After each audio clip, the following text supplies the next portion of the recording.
রাসূল করিম সাল্লাল্লাহু আলাইহি ওয়াসাল্লাম ফরজ নামাজের সালাম ফেরানোর পরে ৩ বার ইস্তেগফার পড়তেন। আস্তাগফিরুল্লাহ, আস্তাগফিরুল্লাহ, আস্তাগফিরুল্লাহ।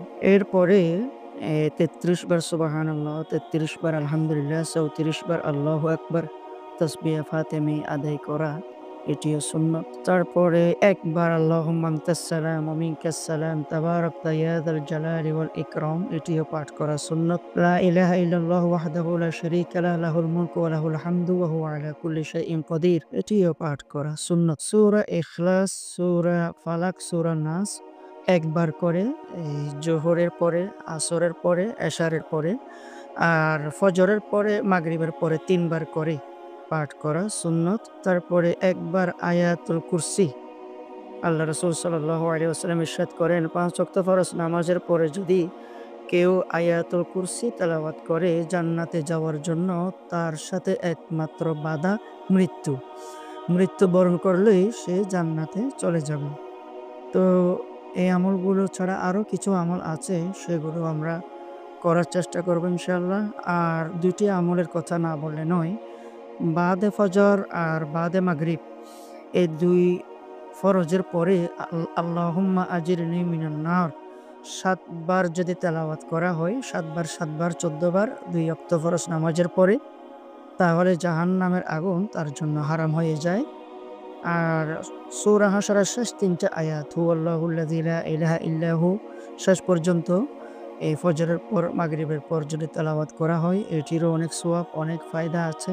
আর একটি আমল আছে ফজরের পরে সূরা ইয়াসিন শরীফ যদি তেলাওয়াত করা যায়, জোহরের পরে সূরাতুল ফাতহ, মতান্তরে সূরাতুর রহমান, আসরের পরে সূরা নাবা, মাগরিবের পরে নিয়মিত সূরাতুল ওয়াকিয়া, এশারের পরে নিয়মিত সূরাতুল মুলুক যদি তেলাওয়াত করা যায় তাহলে মুস্তাহাবি আমল হিসেবে সওয়াব অনেক আছে। তো ৫ ওয়াক্ত ফরজ নামাজের পরে এই আমলগুলা আমরা করার চেষ্টা করব। এই ৫ ওয়াক্ত ফরজ নামাজের পরে সম্মিলিত দোয়াও আছে আবার উত্তম হচ্ছে এই আলাদা, আলাদা করে দোয়া করা। যেহেতু এটি ইমামের উপর ইক্তেদা নয়, নামাজ ইমামের উপর ইক্তেদা করা হয় মুসল্লিদের পক্ষ থেকে। কিন্তু মোনাজাত এটি পার্সোনালি করাটাই বেস্ট। তো এই মোনাজাতের মধ্যেও রাসূল করিম সাল্লাল্লাহু আলাইহি ওয়াসাল্লামের দিক নির্দেশনা আছে। যখন মোনাজাত করব তখন সিনা বরাবর ২টো হাত তোলা। এটার মধ্যে নম্রতা, ভদ্রতা, বিনয়ী, তাওয়াজু, হাত হাতের আঙ্গুলগুলো নরমাল করে রাখা, টাইট করে না রাখা এটিও মোনাজাতের আদব। তারপরে ২ হাতের মাঝখানে একটু ফাঁক রাখা, ০.৫ ইঞ্চি বা ১ ইঞ্চি সমান ফাঁক রাখা এটিও মোনাজাতের একটি আদব। কোনো দোয়া যদি সম্ভব হয় ৩ বার করে আল্লাহর কাছে চাওয়াটা মুস্তাহাব। না পারলে সময় না হলে ১ বার করে চাওয়া যায়।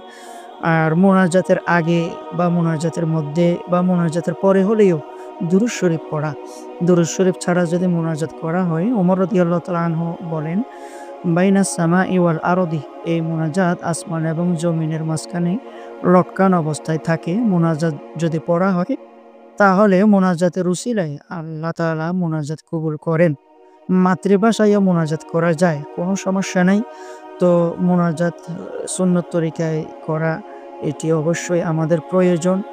এবং সলাতুল ইস্তিসকা বৃষ্টি প্রার্থনার নামাজের সময় রাসূল করিম সাল্লাল্লাহু আলাইহি সাল্লাম একেবারে উপরে করে হাত তুলেছিলেন এটিও আছে। তবে অধিকাংশ হাদিসে পাওয়া যায় ৫ ওয়াক্ত ফরজ নামাজের পরে হোক বা অন্যান্য সময় হোক এই সিনা বরাবর ২টা হাত তুলে মোনাজাত করলে এটার মধ্যে বেশি নম্রতা, ভদ্রতা, বিনয়ী পাওয়া যায়। আল্লাহ তাআলা আমাদের সবাইকে বুঝে আমল করার তৌফিক